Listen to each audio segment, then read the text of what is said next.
I technically began improvising at the young age of 6 years old. Now, my mom and dad would argue for earlier than that, but they're not here, and this is my talk, not theirs. Although my mom asked for all of you to call her when we're done. Oh, no. Needless to say, not everyone always appreciated my free spirit to always be playing in the moment, particularly my middle school principal. I can remember every time that I was called into the principal's office for shenanigans or being the class clown or being disruptive. Not only was I extremely present in those moments, I was also really regretting those moments. I used to get in trouble for things like impersonating Mrs. Wiggins from the Carol Burnett show. Now, for those of you that don't know who Mrs. Wiggins is, she was this amazing secretary character who had this awesome way of sharpening her pencils. It looked a little something like this.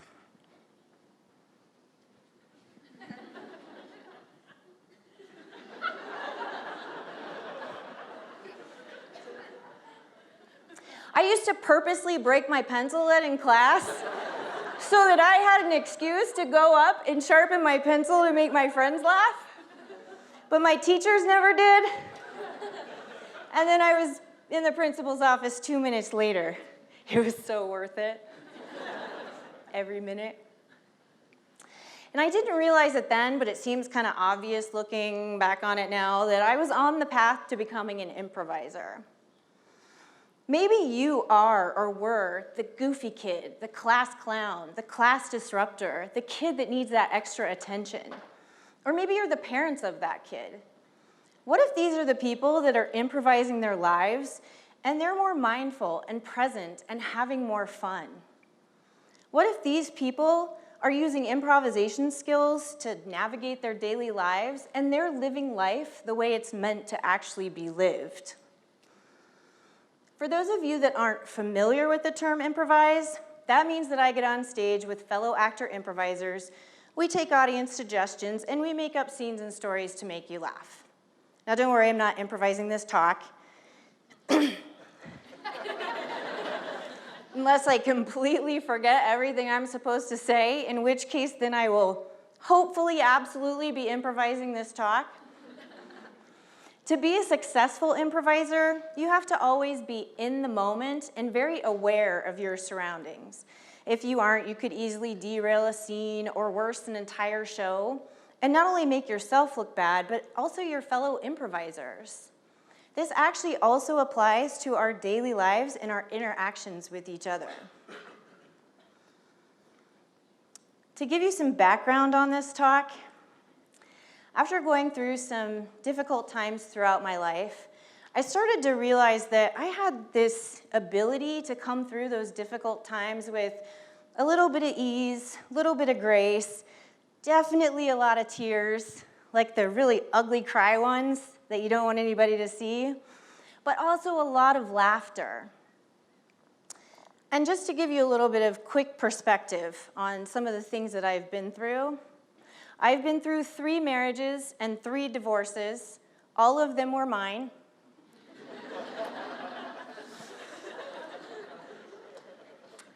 I've been through sexual abuse, body image issues, an eating disorder. I've been through a myriad of health issues that resulted in 8 surgeries within a 3-year period. I lost a baby.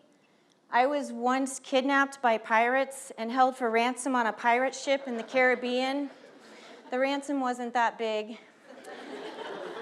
And I've hit rock bottom 3 times in my life. Okay, clearly I made up one of those for dramatic effect. I only hit rock bottom twice.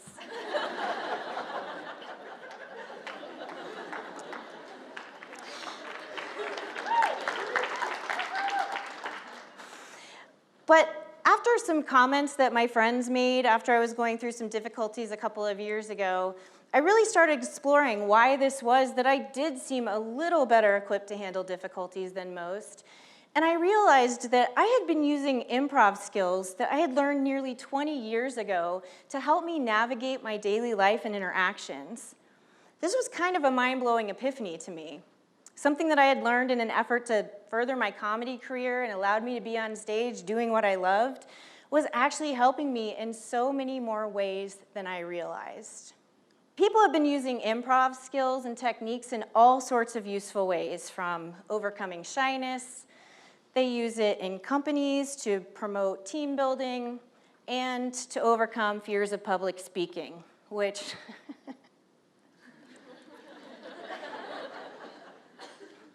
but very few of us consider how we can use these techniques in our daily lives. Some of the techniques that we focus on in improv that you've probably heard of but haven't given much thought to are the basic improv skills of being in the moment, listening, reacting, and responding. Now don't worry, I'm not here to teach you improv, although everybody should learn improv. I'm just here to tell you how I took these techniques and incorporated them into my life, and how they allowed me to be present in every moment so that I could really feel through emotions and process everything, and also realize that there's a positive side to everything too. Be in the moment, listen, react, respond. They're such simple, basic concepts. So now we're going to explore this a little bit. Be in the moment. Listen, react, respond. You begin by being fully present and engaged in a person that you're in conversation with. That sounds easy, right? How many of you have found yourself in a conversation with someone and they're talking and, maybe a couple seconds or a minute into the conversation, you suddenly realize that your mind has drifted off. You're thinking about something else, your giant to-do list, that big project that's sitting on your desk. Who's picking your kid up from soccer practice, and did you remember to ask someone what your next meal is? If you're me, that's what you're thinking about. I love food. And all of a sudden you realize they're talking. You have no idea what they've been talking about. Maybe you have snippets and words here and there, but all of a sudden you start to panic, and blood drains from your body, and you start sweating, and you're wondering if they notice that you have no idea what they've been talking about, and you know that any minute they're going to want a response from you. And so you just have to take a chance with something, so you just throw out, "Oh my gosh, that is amazing news. I'm so happy for you." And then they just told you their dog just died. Ouch, right? Major fail, as my 13-year-old would say. Or you're having a conversation with someone and you're checking your cell phone. This has become the new normal, and it shouldn't be the new normal. It's so rude, but all of us do it, and we're all so used to it, and since we all do it, none of us think there's anything wrong with it. But wouldn't it be nice to slow down? Wouldn't it be nice to be in a conversation with someone and actually be fully present and engaged with him during the whole thing? Well, you can, and it's very simple. Be in the moment, listen, react, and respond. Are you sensing a theme? Who wants to have some fun now? Woo! We're gonna have some fun now. I would like to invite 3 of my improv friends up to the stage.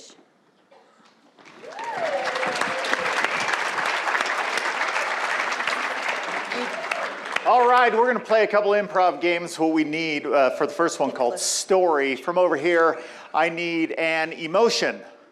Happy. Happy, very good. From over here, I need a literary style. Shakespeare, very good. And from the center, a movie style. Adventure. What was it? Okay. Did you say Latino? I think you said Tarantino. Oh, Tarantino.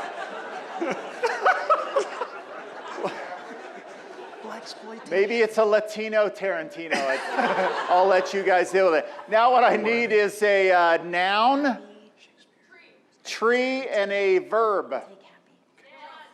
Run. Run Tree is the name of our story they're about to tell you. Each one of them will be assigned one of those suggestions you all got. Here we go. First time through, repeat your suggestion. Latino Tarantino. Happy. Shakespeare. Run tree. Jose was pulling the shotgun out of the back of the trunk.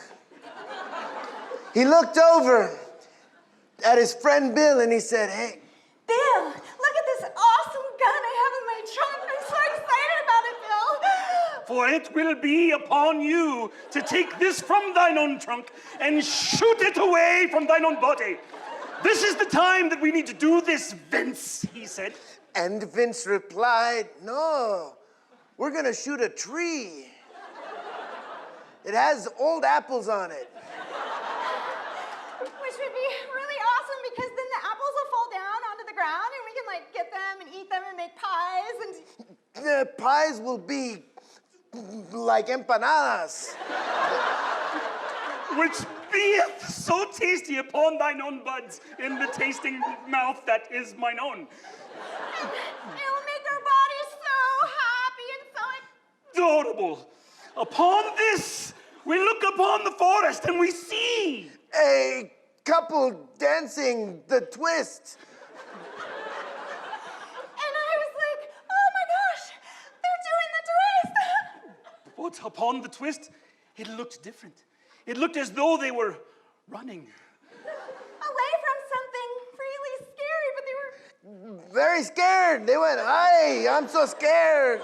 And the fear doth take upon their own hearts. And they took their hearts and they gave them... Back to the forest.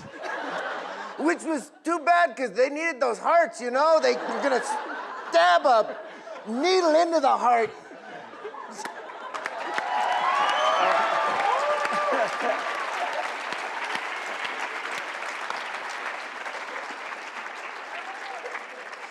Latino Tarantino.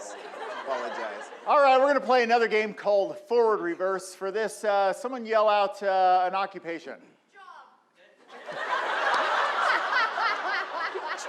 Job. Just job. Hey, I also heard dentist over here. I'm glad you're all in college, though. The game is called Forward Reverse. I can make the scene go in either forward or reverse simply by yelling those words out. Here we go. Forward. hey, Carol, the next patient's really nervous. We're gonna have to gas him up. Okay, I'm ready. Reverse. Okay, I'm ready. Hey, Carol, the next patient's really nervous. We're gonna have to gas him up. Forward. Hey, Carol, the next patient's really nervous. We're gonna have to gas him up. Okay, I'm ready. I'll go get him.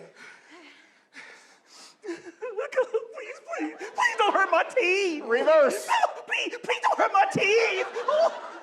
Okay, I'll go get him. Okay, I'm ready. Hey, Carol, the next patient's really nervous. We're gonna have to gas him up. Forward. Hey, Carol, the next patient's really nervous. We're gonna have to gas him up. Okay, I'm ready. I'll go get him. Oh, please don't hurt my teeth. Oh my goodness. Oh, yeah, that's good. Reverse. Oh, yeah, that's good. Oh my goodness. Please don't hurt my teeth. Okay, I'll go. Okay, I'll go. Please don't hurt my teeth. Oh my goodness. Oh, yeah, that's good. I think we're gonna have to amputate. Whoa. Reverse. His. Whoa. I think we're gonna have to amputate. Oh, that's good. Forward. Oh, Oh, that's good. I think we're gonna have to amputate. Whoa. These are for kissing and looking at mirrors.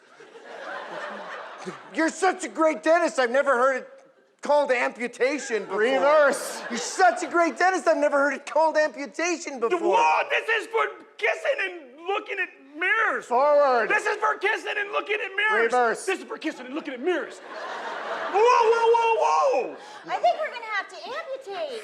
Oh, yeah, that's good. Forward. Oh, yeah, that's good. Reverse. Oh, yeah, that's good. Forward. Oh, yeah, that's good. Reverse. Oh, yeah, that's good. Forward. Oh, yeah, that's Reverse. good. Oh, yeah, that's good. Oh my gosh. Yeah, please don't hurt my teeth. Okay, I'll go get him. Okay, I'm ready. Hey, doctor, the next patient's pretty nervous. We're gonna have to gas him. Time.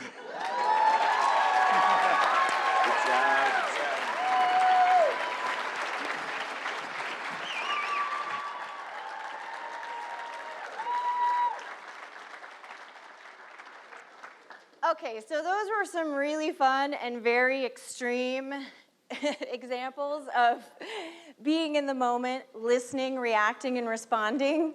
Now, had any of us not been using those techniques, then those 2 scenes might not have been successful, unless you didn't think they were successful.